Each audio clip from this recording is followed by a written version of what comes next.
Buenas a todos, soy Jesús García Y yo soy Alejandro Muñoz. y este es nuestro trabajo que va desde Carlos IV hasta la Segunda República, resumiendo la historia de España. Espero que os guste.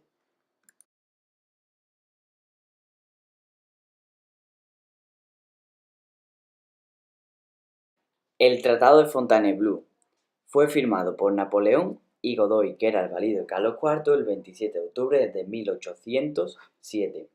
Fue un tratado el cual autorizaba a las tropas francesas a atravesar España para invadir Portugal.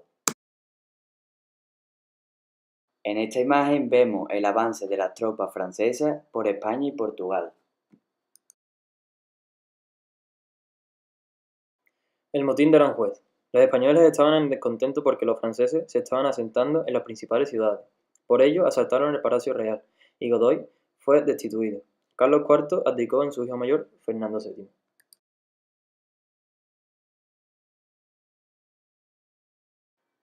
Abdicaciones de Bayona. Napoleón ató a Carlos IV y a Fernando VII en Bayona. Allí obligó a este último a abdicar en José I Bonaparte. La sublevación del 2 de mayo de 1808. El pueblo de Madrid se creía que Carlos IV y Fernando VII estaban secuestrados en Francia. Por ello se alzaron en armas contra las tropas francesas. A este suceso le siguen los fusilamientos del 2 de mayo. Así se inició la Guerra de Independencia. La batalla de Bailén en 1808. Este enfrentamiento fue ganado por los españoles. Los franceses desisten de la ocupación de Andalucía.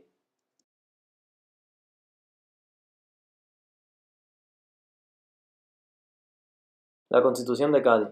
Fue la primera constitución española. Se aprobó el 19 de marzo de 1812. Esta reconocía la soberanía nacional. Establecía una monarquía moderada hereditaria, en la que el rey promulgaba las leyes. Adoptaba un principio de división de poderes, con el poder legislativo, que era ejercido por el rey y las cortes. Los diputados eran elegidos por sufragio universal masculino y, y era necesario disponer de una determinada renta. El poder ejecutivo correspondía al rey, quien nombraba a los ministros, dirigía las relaciones internacionales y declaraba la guerra a otras naciones. El poder judicial era ejercido por los tribunales de justicia. También establecía la religión católica como la única de la nación española. Además, en la Constitución se reconocieron importantes derechos como la igualdad ante la ley, el derecho a la propiedad y la libertad de imprenta.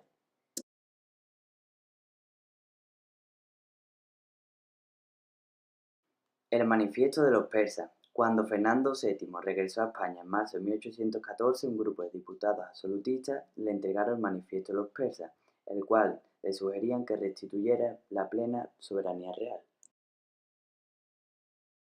El pronunciamiento del general Riego. En 1820 triunfó el pronunciamiento liberal dirigido por el general Riego, que proclamó la Constitución de 1812 en las cabezas de San Juan, Sevilla. El rey tuvo que jurar la Constitución, poner en libertad a los liberales encarcelados y convocar a las Cortes. Además, se restauraron las reformas que había aprobado en las Cortes de Cádiz. La ley sálica impedía reinar a las mujeres. Fernando VII no había tenido hijos varones, promulgó en 1830 la pragmática sanción, que derogaba a la ley sálica. De este modo, su hija Isabel, nacida en 1830, podría reinar.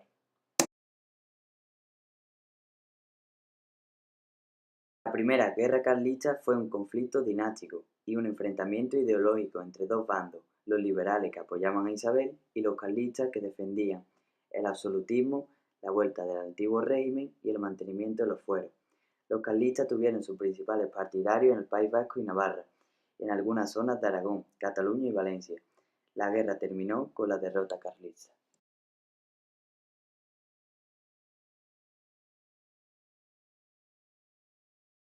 El Abrazo de Vergara puso fin al conflicto entre carlistas y liberales, aunque ellos volvieron a enfrentarse en otras dos guerras a lo largo del siglo XIX. Las causas de los movimientos independentistas fueron las siguientes. Los españoles y los criollos constituían la élite de la América española. La minoría criolla era el grupo económicamente más poderoso, pero estaba descontento porque los españoles dirigían la política y la recaudación de impuestos y controlaban el comercio. Las ideas del liberalismo y nacionalismo que se difundieron por el continente fueron la base ideológica del movimiento emancipador. A ellas se sumaron los ejemplos de la independencia de Estados Unidos y de la Revolución Francesa, y los intereses del Reino Unido, que deseaba la independencia de las colonias para poder comerciar libremente entre ellas. Las fases de la independencia.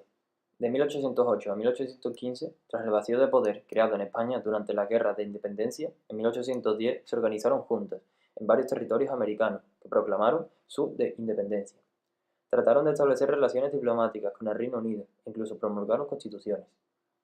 De 1816 a 1824, el movimiento comenzó en Argentina, bajo un liderazgo del general San Martín, que proclamó la independencia de este territorio en 1816. Después derrotó a los ejércitos realistas en Chacabuco y Maipú, lo que originó la independencia de Chile en 1818. En el norte, Simón Bolívar consiguió la independencia de Colombia en 1819 y creó la República de la Gran Colombia, formada por las actuales Colombia, Panamá, Venezuela y Ecuador. Durante el trienio liberal, Bolívar y San Martín atacaron Perú desde el norte y el sur, logrando su independencia en 1824. México obtuvo la independencia en 1821, de la mano del general conservador Agustín de Iturbide. Por último, Bolivia se independizó en 1825 y Uruguay en 1828. La independencia de las colonias españolas en Sudamérica y Centroamérica fue tan rápida gracias a el bajo nivel económico en el que se encontraba España. Esto potenció que las colonias necesitaran un cambio en la economía. Además, a esto se le sumó el movimiento liberalista producido por la independencia de Estados Unidos y la Revolución Francesa, citadas anteriormente.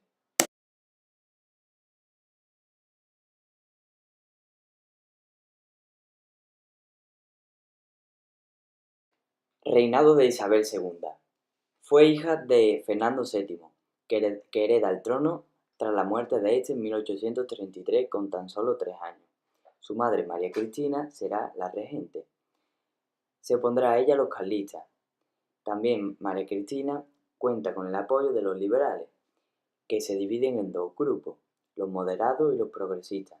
De este periodo destacan las desamortizaciones de los bienes de la Iglesia promovida por el ministro Mendizábal, y María Cristina cederá en 1840 el gobierno a Espartero, que este gobierna de forma autoritaria, de tal modo que 3 años después el general Narváez se subleva e Isabel II es proclamada reina con 13 años. El gobierno de Isabel II se divide en 3 etapas. La primera, que es la década moderada, que va de 1844 a 1854, en la que se promulgó la Constitución de 1845, que establecía que la soberanía la compartiría el rey con las Cortes. Muchos derechos individuales se limitaron, como la libertad de prensa y el sufragio. Era muy restringida. La política tan conservadora que llevó el gobierno originó que muchos estuvieran disconformes. Esta etapa termina con el pronunciamiento de Vicálvaro del general O'Donnell. La segunda etapa del gobierno de Isabel II es el bienio progresista, que va de 1854 a 1856. Este se inicia con la Ley de Ferrocarriles y la Desamortización de Mao, que consiste en quitarle los bienes a la Iglesia y cedérselo a la población.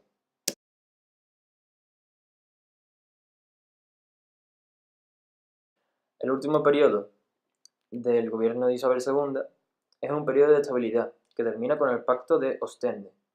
Este pacto fue firmado por demócratas, progresistas y republicanos. Acordaron derrocar a Isabel II con la revolución de 1868 llamada la Gloriosa. Esta revolución triunfó exitosamente. La reina, que estaba veraneando en San Sebastián, huyó a Francia. El paso siguiente fue crear un gobierno provisional hasta la elección de un nuevo rey.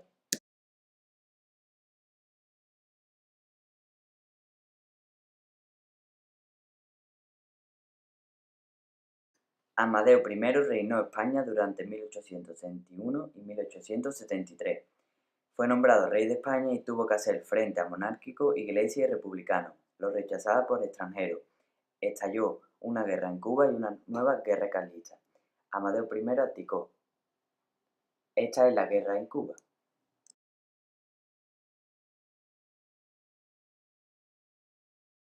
Primera República Española, de 1873 a 1874. Fue proclamada por las Cortes, y tan solo duró 9 meses. Esta república tuvo 4 presidentes, como Figueras Pi, Margal, Salmerón y Castelar. Se topó con 3 tipos de problemas. El primero fue el cantonalismo, que defendía dividir España en cantones o repúblicas independientes. Triunfó en Cataluña, Málaga y Cartagena. La guerra en Cuba, con los cubanos que detestaban la opresión económica de España, apoyados por Estados Unidos, inician una guerra que termina con la independencia de Cuba, la Paz de San Juan, 1878. Y por último, la Tercera Guerra Carlista. Este periodo termina con el pronunciamiento del general Martínez Campos en diciembre de 1874 y se nombra a Alfonso XII como rey de España. La Restauración fue un periodo de estabilidad política, en el que se aprobó una nueva Constitución de 1876, con la que se intentó contentar tanto a conservadores como a liberales.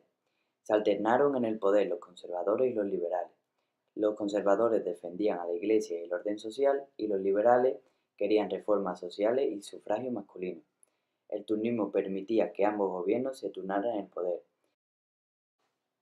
Se celebraron elecciones que se amañaban con 2 prácticas: el caciquismo, los caciques obligaban a la población a votar el partido que les convenía, y el pucherazo, que se alteraba las votaciones echando votos de gente que incluso estaba muerta. Sin embargo, el turnismo dejaba fuera a los anarquistas, socialistas y nacionalistas.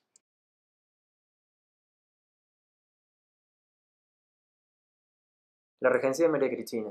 En 1885 murió el rey Alfonso XII. Varios meses después nació su hijo Alfonso. María Cristina ejerció la regencia manteniendo el sistema del turnismo. La crisis del 98.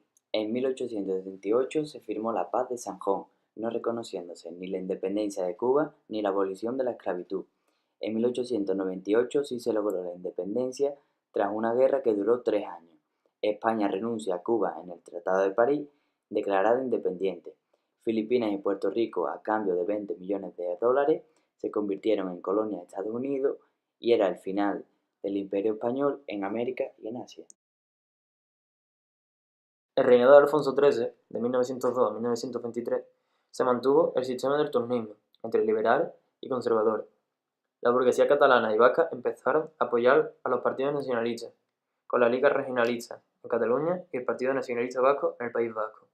Las clases medias y obreras votaban a republicanos y al PSOE, y los sindicatos UGT y CNT adquirieron gran fuerza. Alfonso XIII, durante su reinado, tuvo que hacer frente a 3 crisis. La primera fue la Semana Trágica de Barcelona, en 1909, negativa de las clases de populares de ser reclutados para la guerra en Marruecos. La segunda fue la crisis de 1917, con el descontento entre los militares por los ascensos discriminados. Hubo una huelga general. Los parlamentarios catalanes reclamaron la autonomía para Cataluña. Por último, hubo unas protestas obreras, con que los empresarios contrataban a pistoleros, es decir, sicarios, para terminar con los protestantes.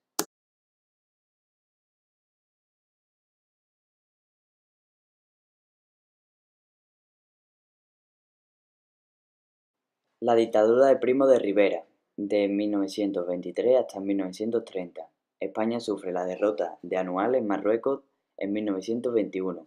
Se acusó a los altos mandos de negligencia, y antes de que se confirmaran estas acusaciones, el general Primo de Rivera dio un golpe de Estado con la aprobación del rey e implantó una dictadura militar.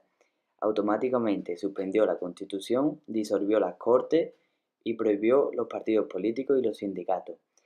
Con el desembarco de Alhucemas en 1925 terminó con la guerra de Marruecos. Se vivió una prosperidad económica, en la que se realizaron numerosas obras públicas como carreteras, embalses, etc. Además se potenció la industria y se crearon monopolios estatales, como la Compañía de Telefónica y Suministro de Carburante como CAMSA. A partir de 1927, estudiantes, intelectuales, obreros y nacionalistas empiezan a criticar el régimen. El rey le retira su apoyo y Primo de Rivera dimitió en enero de 1930. Políticos republicanos y socialistas firmaron el Pacto de San Sebastián para derrocar a la monarquía y proclamar la Segunda República.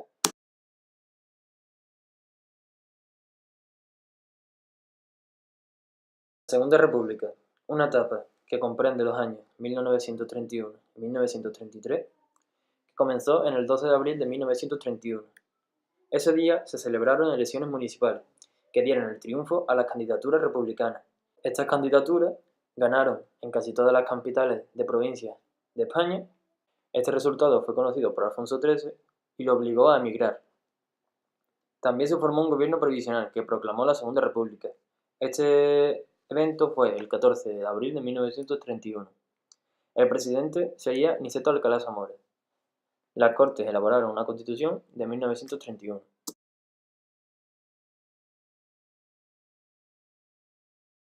En esta Constitución se recogen numerosas libertades individuales, como el derecho al divorcio, matrimonio civil y el sufragio universal masculino y femenino.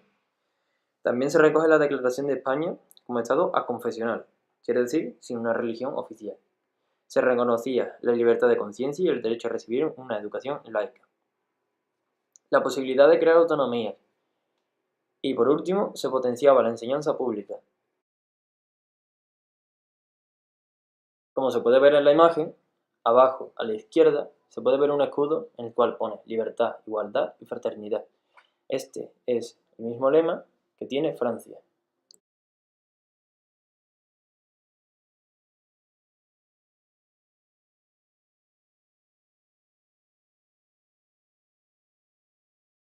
En el bienio progresista, la Constitución no logró el consenso de toda la población, el ambiente político se crispó y comenzaron las conspiraciones contra la República. En diciembre de 1931, los republicanos moderados dejaron el gobierno. Niceto Alcalá Zamora sería presidente de la República y Manuel Azaña el presidente del gobierno. Se creó un programa de reforma entre 1931 y 1933. En cuanto a la reforma agraria, se aprobó una ley que permitía la expropiación con indemnización de los latifundios sin cultivar, que serían repartidos entre los campesinos sin tierra en régimen de arriendo. La reforma militar se redujo la duración del servicio militar y se exigió a los mandos del ejército jurar la lealtad ante la República. También se crearon reformas laborales con el establecimiento de salarios mínimos y seguros de accidentes, y en cuanto a la educación se construyeron 10.000 escuelas de enseñanza primaria y aumentó el presupuesto. Otra etapa fue el bienio conservador, de 1933 a 1935. En septiembre de 1933, Manuel Azaña dimitió y se convocaron elecciones. Ganan los partidos de derecha, formando la CEDA, que es la Confederación Española de Derechas Autonómicas. Este gobierno paralizó la reforma agraria y concedió la amnistía a los participantes en el golpe de Estado de Sanjurjo. En esta foto podemos ver cuándo fue el golpe de Estado de Sanjurjo. Después de este golpe de Estado, volvieron a sus antiguos puestos en el ejército. Los partidos de izquierda convocaron una huelga que triunfó en Asturias, donde las organizaciones obreras ocuparon la cuenca minera con el objetivo de crear un gobierno revolucionario. Esta revolución fue duramente reprimida por el ejército, con el número de 2.000 muertos y 30.000 detenidos. En Cataluña, Companys proclamó el Estado catalán. La insurrección fue reprimida y los líderes del gobierno encarcelados. El gobierno entra en crisis por las diferencias ideológicas y la corrupción del Partido Radical. Esto puso fin a esta etapa y con ello se convocaron nuevas elecciones. En 1936, los grupos políticos de izquierda, socialistas, comunistas y republicanos de izquierda y fuerzas nacionalistas se presentaron a las elecciones unidos en el Frente Popular. En la derecha cobró peso los líderes extremistas, José Antonio Primo de Rivera, líder de la Falange Española. El Frente Popular ganó las elecciones. El nuevo gobierno reemprendió las políticas de reforma y liberó a los presos de la Revolución de Octubre de 1934.